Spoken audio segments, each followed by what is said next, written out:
Because at the end of the day, what I care more is the person in the inside. Are you caring for others? Are you caring for animals? What kind of person are you? That's way more important than how much money that you have. So, and all of this, all because of a documentary that I've watched that changed my entire life.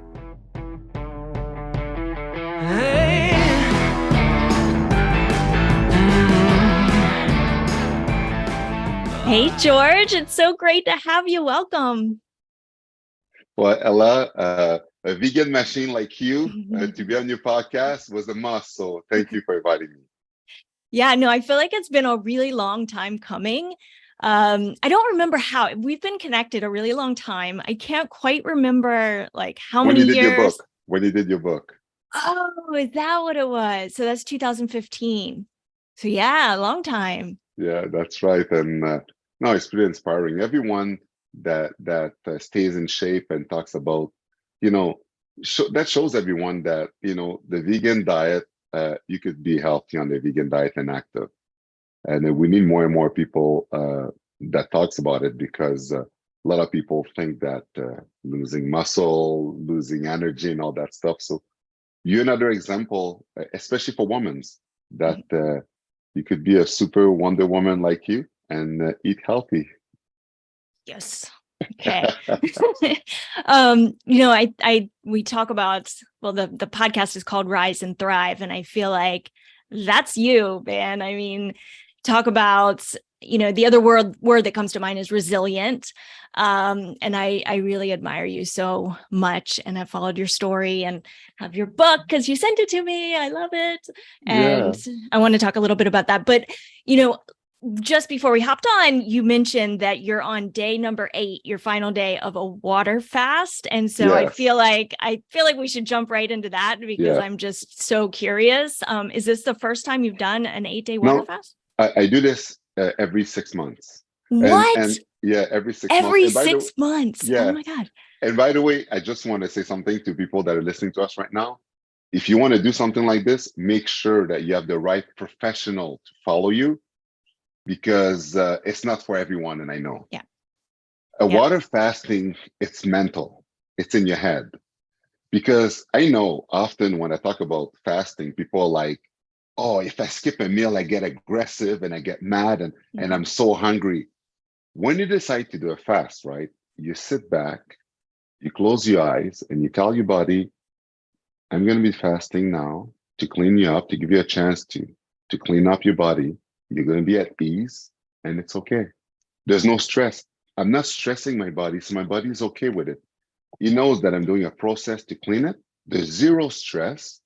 And after that, I'll go back to eat normal again after my immune system is totally reset.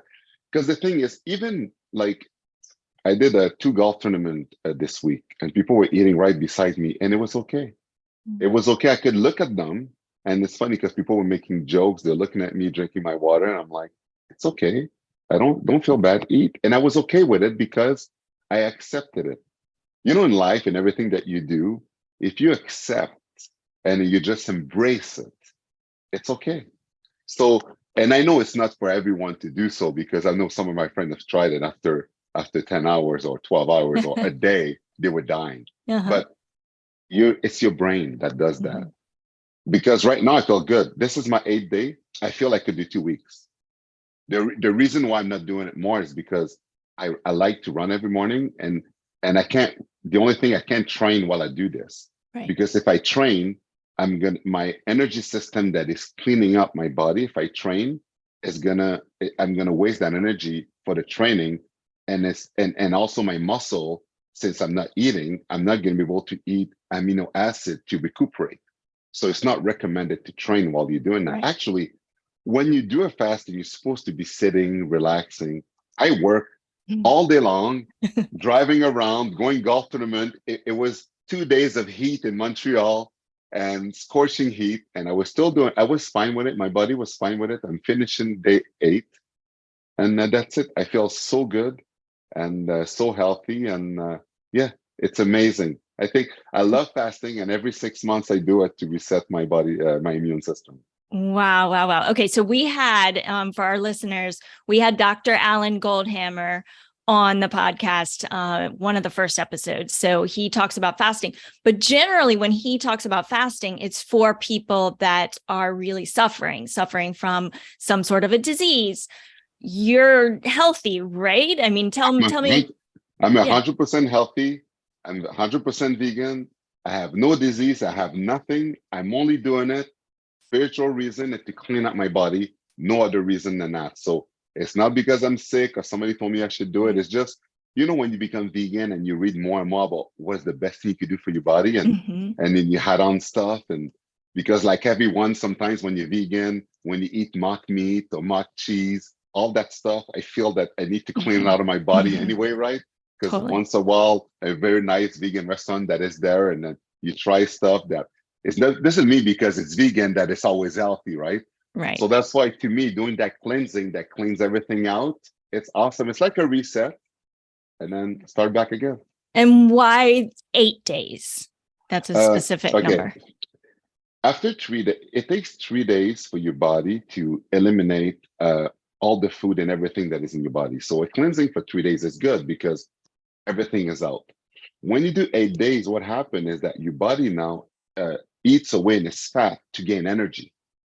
So, and that's awesome because, sometimes because now I want to start running longer and longer distance and I got to be lighter.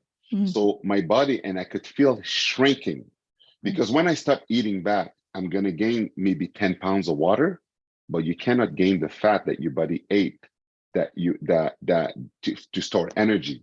So that's why when you could go a bit longer, there's even more benefits in terms of losing a bit of weight at the same time while you keep training after and stuff. So that's why I do a bit longer, and it helps me. So when I start running, I'm much lighter, and then I keep training as hard as I can to go down even more. And how much water do you have, like a specific number of ounces that you drink a day? No, but I drink all the time. Like I drink at least 3 liters, and I'm telling you, I'm like sick of drinking water right now. Like just like I drink water all the time to make sure I'm not dehydrated, and it's so hot in Montreal right now, so it is insane. It's been so hot, and and I drink as much as I can, and that helps you flush a lot. And and I don't think I go above 4 liters. It all depends. Like calculate a bit what I have, because drinking too much water is not good. Right. But let me tell you, I'm so excited, like, because I also do the intermittent fasting, 16 hours intermittent fasting. So I eat between 11 and 6 at night. So I've already cut up all my fruits for 11 a.m. tomorrow morning, because at tomorrow 11, I'm going to start eating. And when you break a fast for that long, you got to start with little fruits first, just to get your body used to it. Then the day after, vegetables, and then you can eat normal after. And what kind of fruit are you going to have? The only fruit it's recommended to start after a fast like that is like blackberry, raspberry, strawberries, and blueberries, because it's not too hard on the system. It's easy to digest to start, because your body, the system is started back again, right? You can't go too heavy. So I'm going to eat that all throughout the day from 11 till 6. And then the day after, I'm going to introduce vegetables. No nuts yet, nothing like that.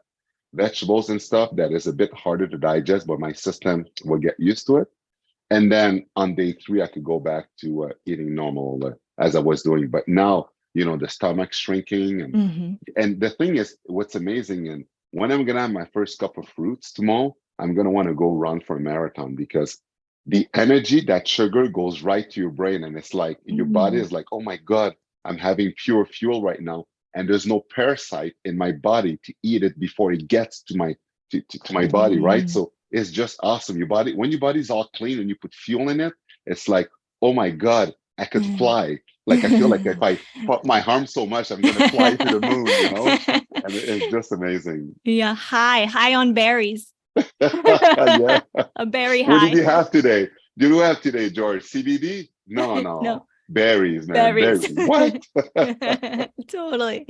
Oh my gosh, that's so great. And so going back to normal eating, while we're on this topic, what does that look like for you? How much raw versus cooked? And I know you said every once in a while you splurge on some vegan faux meat or whatever, but that's not regular. So I'm not lucky like you to live in Florida where you have the beautiful weather all year long. Yeah. Because as you know, here in Montreal, when it's cold, it's hard in the winter to eat raw all the time. I used to own a raw vegan restaurant, Crudescence, for 10 years. And we eventually had to sold it because all the cold weather, because of the cold weather, people didn't come in the winter. They only came in the summer. And then it was like we never made money every year because we're not warm weather all year long where raw people would come in all the time because in the winter you always feel like you want warm stuff. So in the winter I eat more warm vegan stuff, and chili is my favorite meal, and lots of soup and stuff like that. In the summer I eat more raw because when it's hot, your body doesn't need to feel. You don't need something hot in the summer. Right. And also I don't eat breakfast. I know that the saying that people think that breakfast is the most important meal of the day and you need it. No, and again, when I say that, I'm not telling you not to do so, people that are listening to me. I'm just telling you the stuff that I've learned, that I've read, and it is better to give more time to your body to digest what you had the day before. That's why I do intermittent fasting, than stuffing your body with more stuff when your body hasn't finished digesting. So, and then when you eliminate properly, that's what gives you energy. What not necessarily what you're putting in your body. So that's why I don't have breakfast. But yeah, it's awesome. I love the summer because I have more fruit, more fresh vegetable, more raw stuff. In the winter, more cooked stuff. Oh my God. I don't know. I literally don't know how. I know you like the cold. I know you were out there like in your shorts as a little kid in the freezing cold, and your parents were like, what the hell? I'm with your parents because I just don't do cold well. But you know, Ella, What? you know what's funny about that? I think I'm the only black man that don't like white, like the sun, that don't like warm weather because I'm born in December, right? Like right in winter. And I lived in hockey rink all my life. That's my life, playing hockey. So playing outside in park and being outside when it's minus 40, it's nothing for me. In the winter, I don't even wear a jacket. I'm always warm. I love the cold. And all my friends, all my family, they're like, you are crazy, man. This black man that loves snow. Like I do cross country skiing. I've never seen a brother doing cross country skiing. They don't do that stuff. Well, you've been putting yourself in that kind of situation since you were a little kid. And, to learn that hockey wasn't even your favorite sport. Yeah. Can you talk a little bit about that? Yeah. Like, let's take it back and start where you chose this sport that wasn't your favorite sport. Yeah. That was a really tough, like a tough sport for you to be in. Yeah. No, my parents were born in Haiti and they came to Montreal when they were 20 years old. So that's why I was born in Montreal, Haitian descent. So when I was a kid, I was hyperactive and I was quite the athlete. I was the best in all the sport that I was practicing. And when I was 15 years old, I was fortunate enough to have to make a choice between playing soccer, try professional soccer, American football, or hockey. And actually, hockey, I was drafted in the Quebec League, the junior league, at the time that I had to make that decision. And all my youth, when I played minor hockey, I experienced tons of racism playing hockey because hockey back then was considered, and it's still today is considered a white man's sport. And I had no black players playing hockey in the city that I was in, and I was getting called the N-word every day I was at the rink. It was so bad that my parents stopped going to the rink and they didn't want me to play hockey anymore because they thought that all this hatred was going to affect me as a human being. And I remember when I was a kid, I was 9 years old, I was telling my parents, I can't quit because if I do, they're going to win. And my parents were like, you know what? If you don't want to quit, fine. We're not going anymore. You're going to have to go on your own. How many kids, at 9 years old, take their hockey bag, their stick on a bicycle in the winter, go to the rink and back to play, to practice, hearing the N-word all the time, and then going back home and suffering in silence because there's nothing that I could do. All I could do, I read Jackie Robinson's book. He was the first black player that played baseball. And I read what he had to go through to make it to Major League Baseball. And all the insult he was getting, he used it as a motivation to try harder in the sport. So that's what I did. All the insult that I heard, I was playing harder. And I was like, one day I'm going to prove you wrong. So when I was 15 years old, I had to make that choice. Hockey is my least favorite sport of the three. My dad obviously knows more about soccer. Soccer was to me number one. My dad went to Mexico to see Argentina win the World Cup. He filmed every game. My favorite player was Diego Maradona. So I love soccer a lot. Football, I was playing football when I was 15. I was doing 10 touchdowns a game as a running back. Scholarship in the States. The reason why I pick hockey is because, think about it, I'm 15 years old, this way of thinking. Do I want to be another African American that plays soccer or football? Or I want to be one of the few Black guys that played hockey and I could become a role model like Jackie Robinson, inspire other minorities to play hockey when there's not enough representation. And on top of it, I had another dream to write my own autobiography like Jackie Robinson did because it inspired me. What happened many years later? I played 13 years in the NHL. I wrote my own autobiography in French, in English, that became bestseller. And I'm a public speaker talking about my story around the world. That is so awesome. I took the harder road because I wanted to be a role model. It worked out. Life is perfect.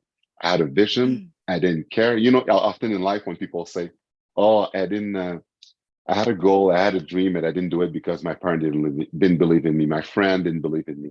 No, you know, when they talk about the secret, the power of thinking, I was doing that since I was a kid without knowing about it. I had a vision. Nobody was going to stop me to stop me achieving that goal. And when I made it to the NHL, I thanked everyone that called me names. I thanked them all. I said, you guys that all called me name, give me the additional fuel that I needed to make it to the NHL. Because without you, I don't play in the NHL, I pick another sport, and maybe I don't become a professional for that long. So, and when I said that, there's many of them years later that actually wrote me letters to apologize because they remember that they were one of these kids that were insulting me back then. So it's awesome how life, everything works out. And that's why like I embrace everything. Everything I do, I know it's going to work. I'm so positive. I'm always smiley, always full of energy. And things always work out when you work as hard as you can. Oh, I've heard this story now so many times, and every single time, like my full body goes into chills because it's so powerful. Oh, And thank you. yeah, no, I just have to think like, okay, where did this come from in you? Like, are you just an old soul? How many lifetimes have you had to come back and learn these lessons to be able to do that as such a young person, you know? You know, another thing too is my parents, the way they were raised tough in Haiti.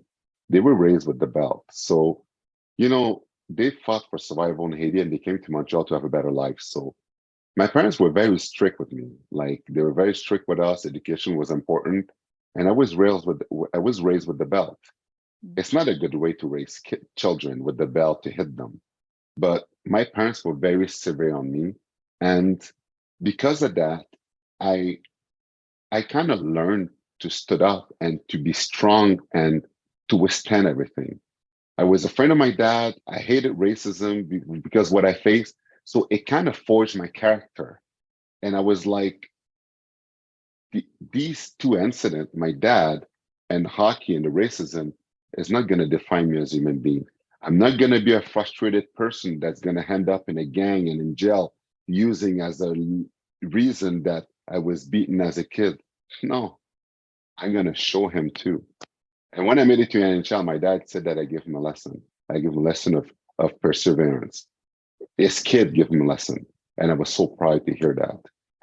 And that's why it's like the way I was brought up probably helped and helped a lot about the person that I became because I became strong and nothing when you're a kid and all you grew up with very strict parent that beats you and racism, there's nothing that couldn't phase you.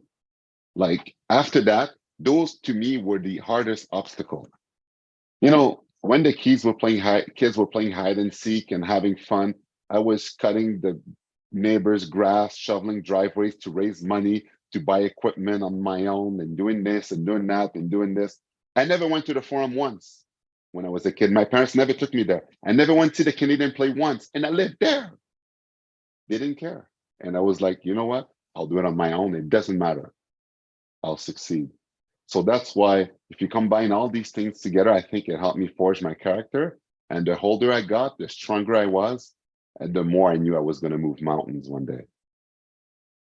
Well, you certainly have. And then, having this sense of purpose to fight these, and I'm going to say isms, because it was in what year was it that you changed your diet, that you went vegan? It was Okay.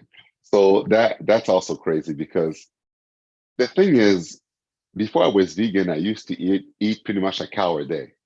You know, the Atkins diet that you're supposed just to eat meat and to cut up and stuff. yeah. So that's what I was doing before. Okay. And a friend of mine was telling me to watch Hurtlings. And then I was like, what is that? And she's like, it's a documentary that about animals and it's going to change your life. And I'm like, I don't need to watch it. I don't care. There's nothing that's going to make me stop eating meat. You know, like all those stupid carnivores thing that you close-minded or whatever, right? Mhm. So after 6 months of getting a ras of watching it, I watched it. I watched Earthlings, narrated by Joaquin Phoenix, produced by Sean Munson, and I cried for 1 hour. I saw animal hand up in their plate, how much they suffered to hand up in their plate. And actually, believe it or not, I was dumb enough to think that when we ate animals, we ate them when they were too old, and then they were killing them after they have all their life.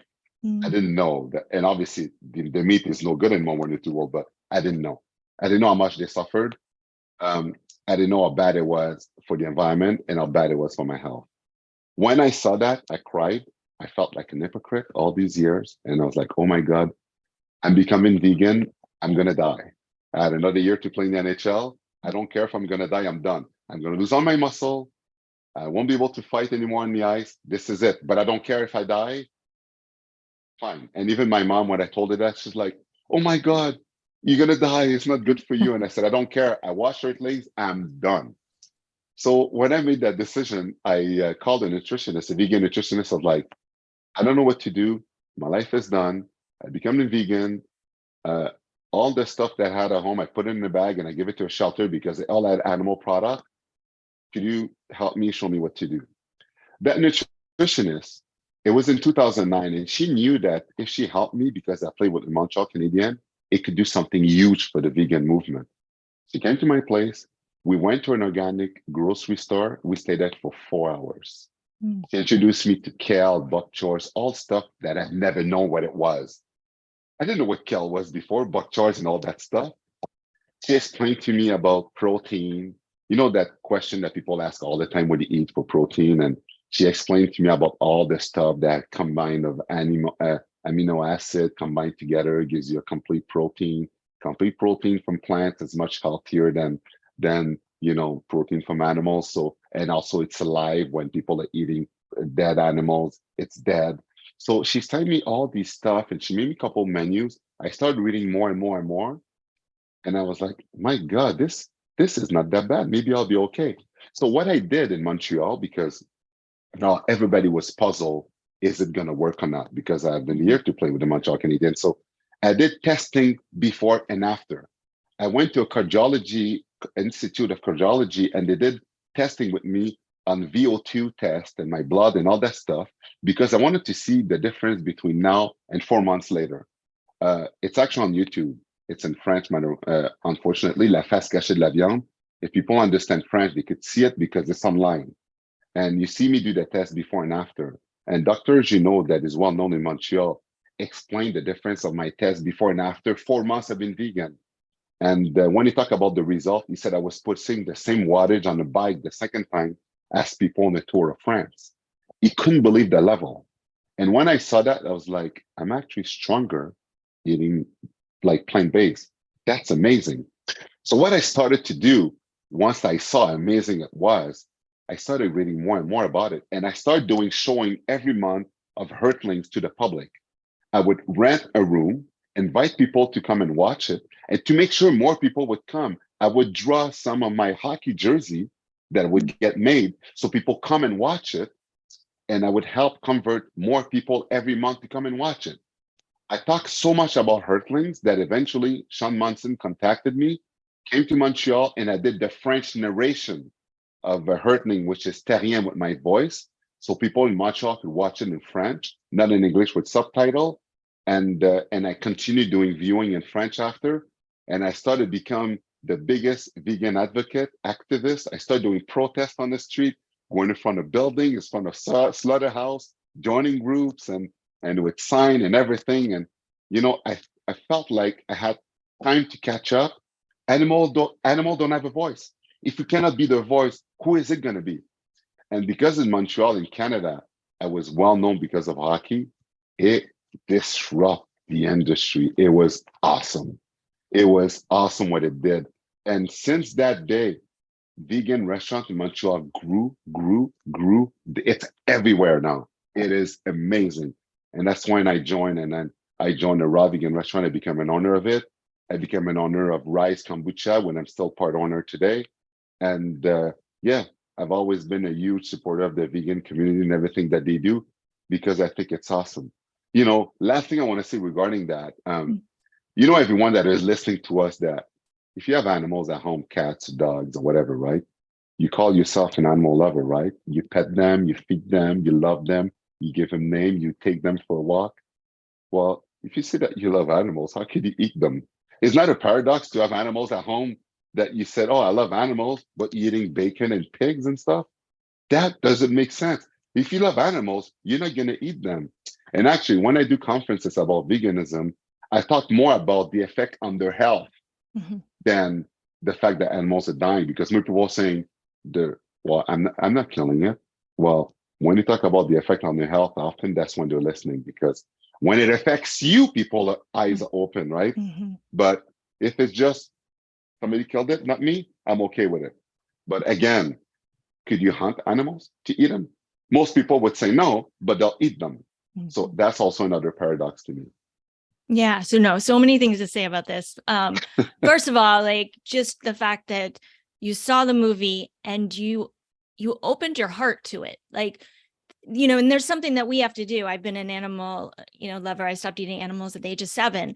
And I had to learn to put up a wall, or else I would just be destroyed all the time. I couldn't go out to dinner. I couldn't be around people eating meat. If I envisioned, where that dead animal, like I need to have a funeral every time I go out to dinner. Yeah. So there's this wall that we put up, and you allowed that wall to like come down, and knowing that would mean that you had to change everything and put your whole, what your thought was is that I'm putting my entire career on the line here. Like I could be destroying my career. Where do you think, that's courageous. That takes a lot of courage to be able to do that. Do you know how that happened? Like how you allowed your heart to open like that? Yes. And that's a very good question. Nobody ever asked me that. And I'm so happy to answer it. That's awesome. Okay. How do I open my heart? The biggest thing in life that I fought is racism, which is injustice, right? If your entire life you fought against injustice, you have a sensibility when other beings are suffering injustice, because I lived it all my life. So animals, after I saw this documentary, they're suffering injustice just like I did, and actually even worse than me, because they're getting killed. Animal has compassion, they have heart, they feel love, they love to be loved. So who are we to decide when they could live and when they could die? So right away, as I felt bad about how I grew up, I felt bad for animals, I had compassion for them, so I felt I had to defend them. It's the same thing for the gay rights. I defend the gay rights too, because I have compassion for another injustice. I almost feel like now that I have a platform, my platform is to help people that are suffering from injustice. And animals are well-being, like are hurtlings, like we all are. So that's why it was easy after I saw that to defend them, because I have to defend myself all my life and I know what it's like. And unfortunately, animals cannot defend themselves. So if there wasn't people like you, me, vegan lawyers and other people that were there to enforce laws, it would be 1,000 times worse than it actually is now. Now there's law for animal cruelty and all that stuff.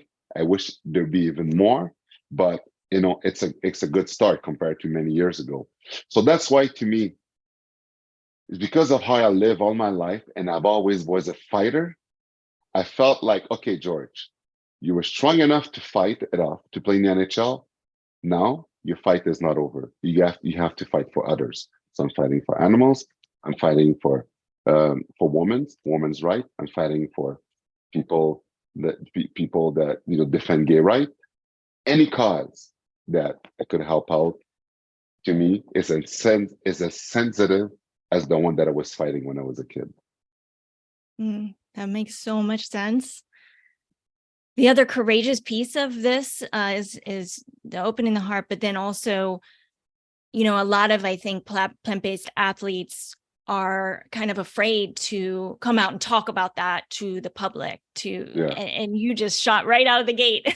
We're like, embraced it. And I got criticized, by the way. Right. I got bombarded. And that's Think why people about it. are afraid, right, to come out because they're going to get judged. And think about the amount of people that are vegan in this world versus the meat eaters. I got bombarded, I got insulted, but I don't care. You insulted me because I'm plant-based, because I don't eat animals, because I don't kill animals. Right. It's not weird. And you know what I do sometimes, because I kind of like to shock people, because when you do, you get them to think. Sometimes I go in front of slaughterhouse, I take a picture and I put my thumbs down, I do things like that. And people, they go nuts. It affects them. They don't like it because it's kind of like you're touching the comfort. I don't care about the killing. My comfort, I love meat. I love this. You're not going to take it away from me. I'm not taking anything. I'm just taking a picture in front of a cemetery with my thumbs down, and you react it all negatively. I read this and I just laugh. I just laugh because to me, it's like, it makes no sense eating something that is dead. It's dead, full of HGH. And on top of it, I'll add something else for people that love red meat. Ella, I'll ask you the question. Do you think it's normal when you go to a grocery store and you see all the meat and the ground beef that is bright red under the light? Is that normal? Yeah. I don't know. I Okay. try to avoid that aisle. Okay. Usually meat, when you look at meat section, red meat section, everything is bright red. But normally a piece of meat, like under the sun, under lights, when it's dead, it turns brown. It stays bright red because what they do, they inject red dye or monoxide carbon to make sure it stays pink red. So people think it's fresher when actually it's actually even worse. That's why it's bright red. People could research it right now. If you listen to this, you don't believe me, research it. Why it stays bright red like that? It is not natural. It's not normal. That's what you put in your body. That's what cancer is. Happy cancer. Me, I prefer to eat stuff that are alive, plant-based, and that's it. I couldn't believe that I was eating like that before, but I could go on and on about why we should do the switch health-wise, right? So many good reasons for it, for your life. I'm not saying that meat doesn't taste good, but when you do know how bad it is for you, what kind of life do you want to have? Do you want to survive? Surviving means, we only have one life to live, right? If we're lucky, we're going to live past 75. You only have one life to live.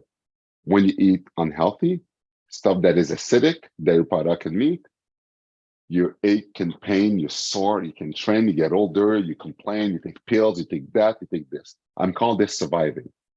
How you want to be living pain-free, never tired, full of energy.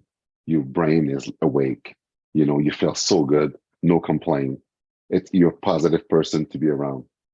And actually, another thing too, if you want to compare the groceries, like how expensive it is, the most expensive thing at the groceries is meat and dairy. Like a bag of grains like this costs nothing. You cook it, you have enough for a week. Man, there's no reason in the world not to be vegan. And actually, the only people that I understand that are not vegan, because I'm understandable, is the First Nation.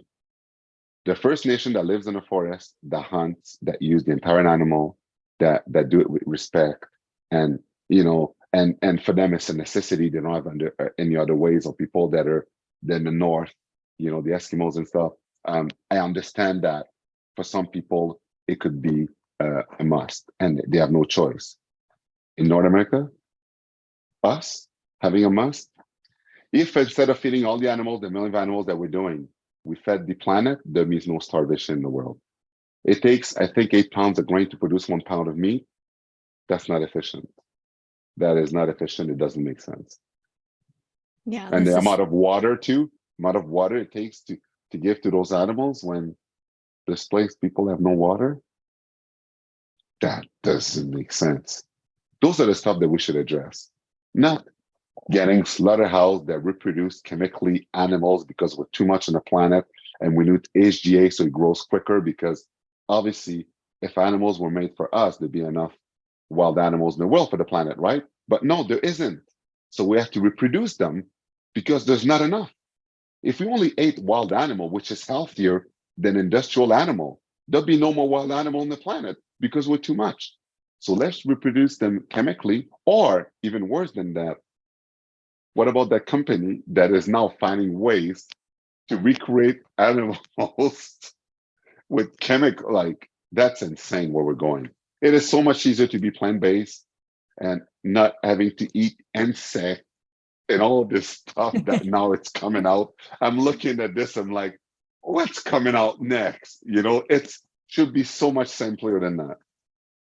Yeah. Wow. And I want to get to the sustainability piece, but I also want to talk about your transition out away from hockey, and knowing how most pro athletes, that can be a really tough transition because the whole identity is kind of wrapped up in I am a pro athlete, right? And then Yeah. now, and for you, you had this whole kind of new project to go forward with, right? I mean, in terms of caring about something very deeply. Can Yeah. you talk about what that transition, I mean, it must have been still really tough, but yeah, can you talk about that a little bit? Okay. So the first thing before talking about business-wise, the transition is that the thing that you miss the most when you're an athlete and you compete for a living is the training and to put your body in a place that is out of limits. So when I was done, I needed, before I get into the business side, I needed to do some crazy sporting stuff that I needed to compete. So I started running at 300 pounds.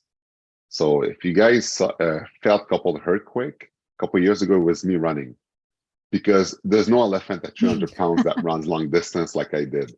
I ran 2 full marathons, 100 half marathons. I Oh my biking, God. I must have ride thousand kilometers biking. I did an Ironman, and I wanted to push myself as much as I could. I ran like crazy, and at the same time, uh, when I was doing vegan conferences, I could talk about how the vegan life gives you energy and you could do crazy things, because I've never seen an elephant running a marathon beside me. I remember at the line when I was running marathon, people were looking at me. They're like, "George, are you doing the 1K walk?" No, I said, "No, I'm running the full marathon. I did it twice, 2 years in a row." So I needed to do that just because I was missing that. I knew I wasn't going to win, but if there was Clydesdale category, I would be one of the first ones. That doesn't exist. So after I did that a bit, and it was very, like, obviously very demanding, right? The first business that I got into, because I was vegan, I started getting to the vegan business. So the vegan restaurant, rice kombucha, and all the stuff that around vegan, because in Canada, because of hockey and everything, I was one of the most known vegan that there was. So there was so much publicity around it. And because I love to talk and my energy, the way that I am, for a lot of people, I was the perfect spokesperson, right? And after that, I just became very careful what I would do and what I would endorse after, to make sure that it's in line of, because being vegan, it's not just how you eat and the fact that you dress clothes that is not from animal things. It's cutting down the materialistic side, because we live in a material world. People think that owning stuff, flashing is so important.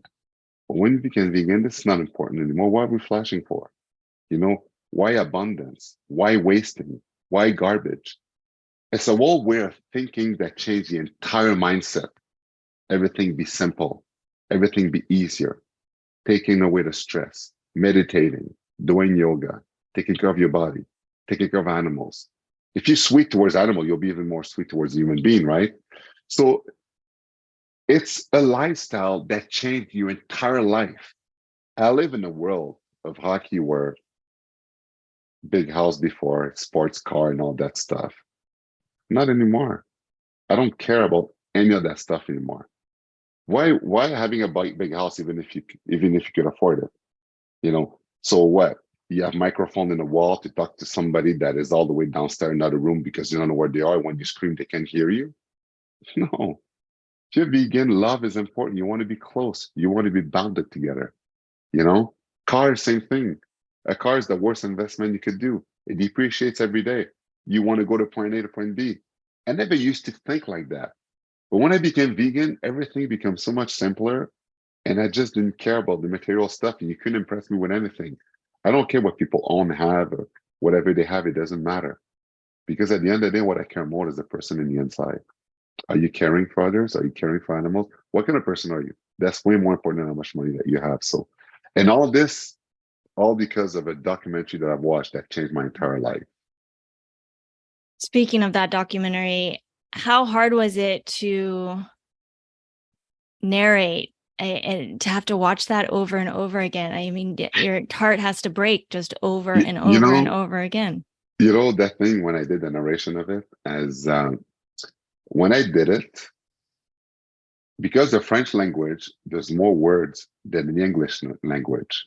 When I was doing it, there was two French teachers in front of me because Sean Munson is only speak English, and the two French teachers that translated the entire text. They were making sure my tone and my voice and everything that I said was proper. So when I was doing it, what I was saying when I was reading the text, I had to match with the image. Mm-hmm.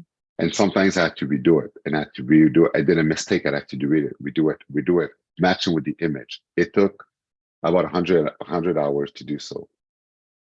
I did it so much. It took so long. In the beginning, it was hard. After a while, I became immune to it. And now I remember for a while, I could play it with no sound and do the voice because I did it so many times that I remembered by heart what to say when an image was coming because I saw it so much. But it's just that in the French countries, French areas, often people, they don't want to watch. If you want them to watch a documentary that is hard like this, they don't want to watch it in English with subtitle.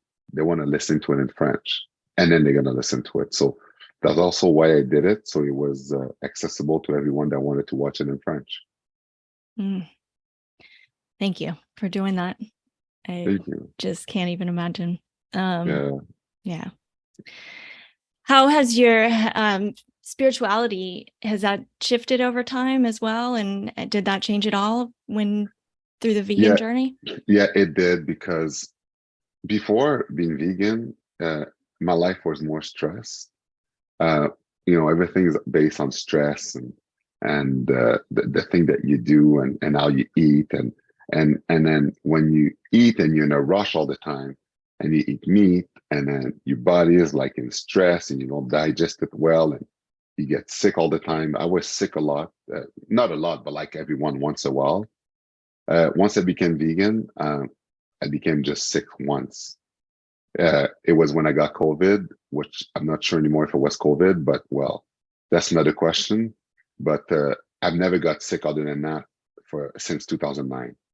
And I don't wear a jacket in the winter. I have fun. I'm never sick. I feel so good. I have an abundance of energy. So when you have that, it's just easier to you take the stress out and just take time. Sometimes you just close your eyes and meditate. You just sit down, stuff that I would never do before that. I've always felt I had stress. Now it's like nothing matters anymore. It doesn't matter. Nothing's a big deal. I can, man, it's so hard to explain. It's like, I know people are probably listening to me right now. They think that I have too many hits in the head in hockey. Actually, I never got a concussion, so that's not even a reason. But you see things so much clearer now. It's just so much simpler. Try it. It's just so much easier. It's just that sometimes people are just so caught up with the stuff that people are saying around that's why they don't open up their heart. But once you do, and spirituality and everything, and I was always spiritual to had on top of it, because When I was 18 years old, you know, when I was telling you about how to me it was important to defend people, Mm-hmm. when I was 18 years old, I decided to try every religion for 6 months. I was Jehovah's Witness for 6 months, Muslim, Jewish. I tried them all because I Wow. wanted to understand them.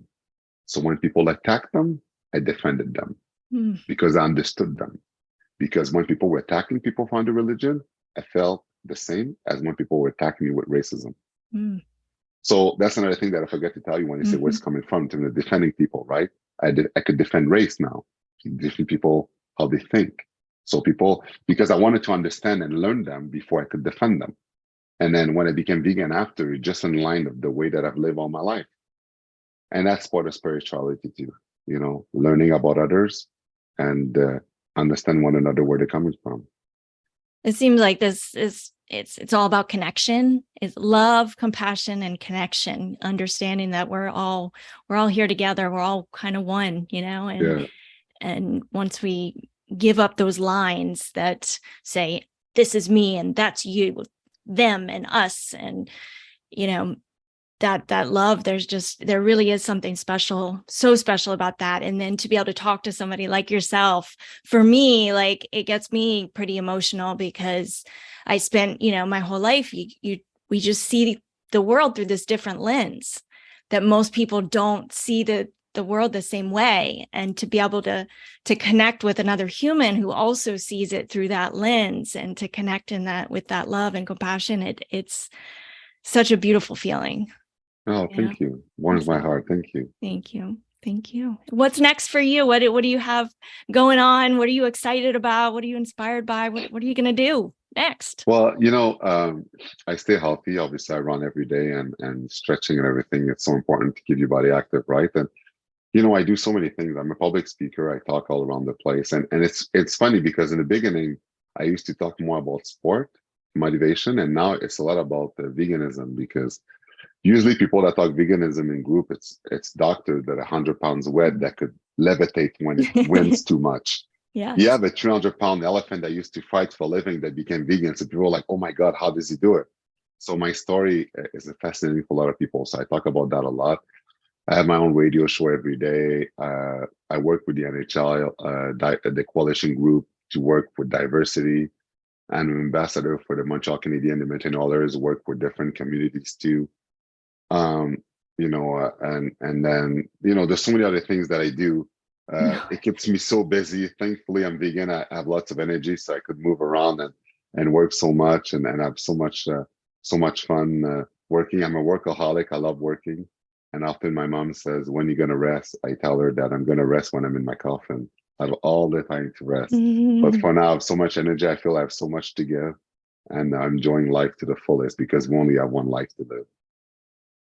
George, thank you so much for being here, for sharing your story, for being so open and honest, and for spreading love around the world. I appreciate you.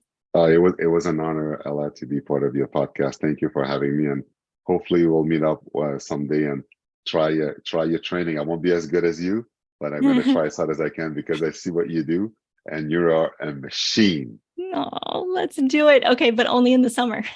Yeah, no problem in the summer. All right, awesome. Hey.